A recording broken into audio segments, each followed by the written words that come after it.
नमस्कार जी। नमस्कार सर। क्या नाम है जी आपका? मेरा नाम रितु वर्मा है। ऋतु जी, आप कहाँ से हैं? मैं ग्राम सूरजपुरा भाटापारा, जिला बलौदा बाजार, भाटापारा, छत्तीसगढ़ से हूँ। ऋतु जी, संत रामपाल जी महाराज से नाम दीक्षा आपने कब ली? मैंने संत रामपाल जी महाराज जी से नाम दीक्षा 19 सितंबर 2020 में ली है सर। संत रामपाल जी महाराज से नाम दीक्षा लेने से पहले आप क्या भक्ति साधनाएं करती थीं? मैं सर जी संत रामपाल जी महाराज जी से नाम दीक्षा लेने से पहले सभी देवी देवताओं की भक्ति किया करती थी। सोमवार का व्रत रखती थी, दुर्गा माता का व्रत रखती थी, शनिदेव का व्रत रखती थी, साईं बाबा का व्रत रखती थी और सभी तीर्थ स्थलों पर भी जाया करती थी। जैसे कि आपने बताया कि आप बहुत सारे भक्ति साधनाएं करती थी, बहुत सारे व्रत रखती थी, तो फिर क्या कारण बना कि आप संत रामपाल जी महाराज की शरण में आईं?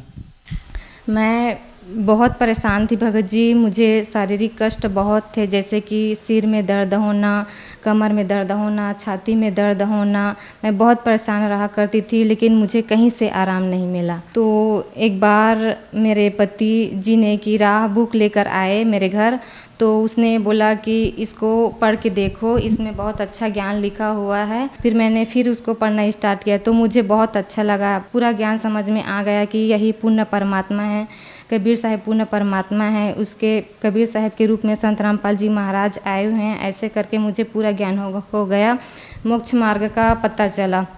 ऐसे संत रामपाल जी महाराज जी के शरण में आई। संत रामपाल जी महाराज से नाम दीक्षा लेने के बाद क्या आपको लाभ भी मिले? जी हाँ सर जी, लाभ तो मुझे बहुत सारे हुए हैं, लेकिन मैं मेन पॉइंट को बताती हूँ। जैसे कि मुझे सिर में दर्द होता था, मैं अपने ससुराल में ठीक से काम नहीं कर पाती थी। जहाँ शाम होता था तो सिर में दर्द होता था, मैं टेबलेट लेकर ही मुझे काम करना पड़ता था। और छाती में दर्द, ऐसा लगता था कि जैसे दिल में छेद है। और कमर में दर्द और गले, ये आप देख सकते हैं सर जी, ये गले में कैंसर हो गया था। डॉक्टर ने बोला कि इसको ऑपरेशन करना पड़ेगा, ऐसे करके। फिर मैं बहुत डर गई कि मुझे ऑपरेशन नहीं कराना, ऐसे करके। फिर एक जगह पता चला कि बेलपान गांव है बिलासपुर क्षेत्र में, तो वहाँ पता चला कि वहाँ आयुर्वेदिक दवाई लगाते हैं, वहाँ ठीक हो जाता है, ऐसे करके। फिर पापा मुझे बोलने लगे कि चलो वहीं चलते हैं, वहाँ ठीक हो जाएगी तू, ऐसे करके। फिर वहाँ मैं चली गई। फिर चली तो गई, ठीक तो हो गया सर जी, लेकिन 1.5-2 साल बाद फिर उत्पन्न हो गया ये कैंसर। फिर मैं संत रामपाल जी महाराज जी की शरण में आई। संत रामपाल जी महाराज जी से मैंने मन ही मन अरदास लगाया कि हे परमात्मा, मुझे कहीं नहीं जाना, ना ही डॉक्टर के पास जाना है, ना ही ओझा तांत्रिकों के पास, और ना ही कुछ दवाई लगानी है, ना ही कुछ गोली खानी है, ऐसे करके मैंने मन ही मन संत रामपाल जी महाराज जी से प्रार्थना की। तो ये कैंसर अपने आप ही ठीक हुआ है सर जी। मैं 1 रुपये का ही ना ही गोली खाई हूँ और ना ही दवाई खाई हूँ। डॉक्टर ने बोला था कि इसका ऑपरेशन करना पड़ेगा, ऐसे करके। फिर मैंने संत रामपाल जी महाराज जी की शरण में आने के बाद परमात्मा से मन ही मन अरदास किया कि मुझे कहीं नहीं जाना है, आप ही ठीक करोगे परमात्मा। जब इतने बड़े बीमारी को ठीक कर सकते हो तो ये तो छोटी मोटी बात है, मुर्दे को भी आप जिंदा कर सकते हो, तो आप पे ये भी ठीक करोगे, ऐसे करके मैं चुपचाप घर में बैठ गई। फिर ये अपने आप ही ठीक हुआ है, ना ही मैं डॉक्टर के पास गई और ना ही कोई दवाई लगाई हूँ, ना ही कोई गोली खाई हूँ। अभी 1.5 महीने पहले की बात है, यहाँ पे मेरा सूजन हो गया था और यहाँ पे गांठ।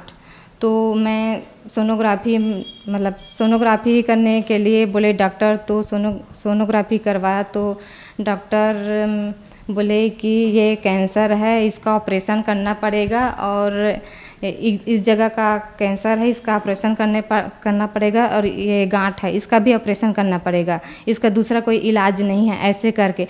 फिर मैं हॉस्पिटल से मैं घर आई तो संत रामपाल जी महाराज जी से प्रार्थना लगा, तो प्रार्थना का जवाब आया कि मालिक दया करेंगे, ऐसे करके। फिर 1 हफ्ते बाद सर जी ये गांठ, जो मैं खुद आश्चर्यचकित हूँ कि ये गांठ जो ऑपरेशन के अलावा कोई दूसरा इलाज ही नहीं था, ये गांठ अपने आप ही फूट कर ये ठीक हुआ है सर जी। इसमें भी मैंने 1 रुपये का भी खर्चा नहीं किया, ये रिपोर्ट भी है, आप देख सकते हैं सर जी, ये कैंसर का मेरा।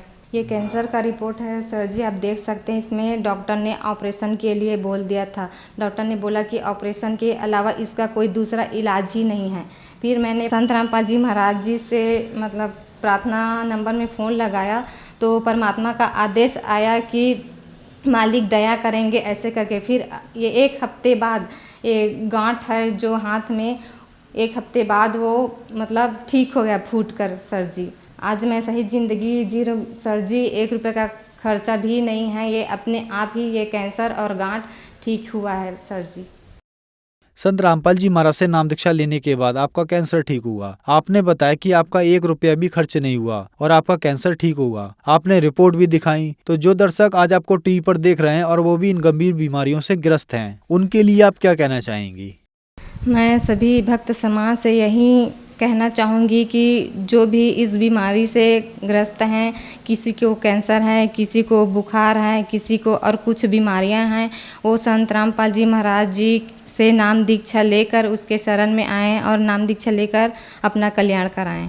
संत रामपाल जी महाराज से नाम दीक्षा कैसे ली जा सकती है? संत रामपाल महाराज जी से नाम दीक्षा ऐसे ले सकते हैं। टीवी पर एक नीचे पीली पट्टी चलती है, उस पर नंबर लिखे होते हैं।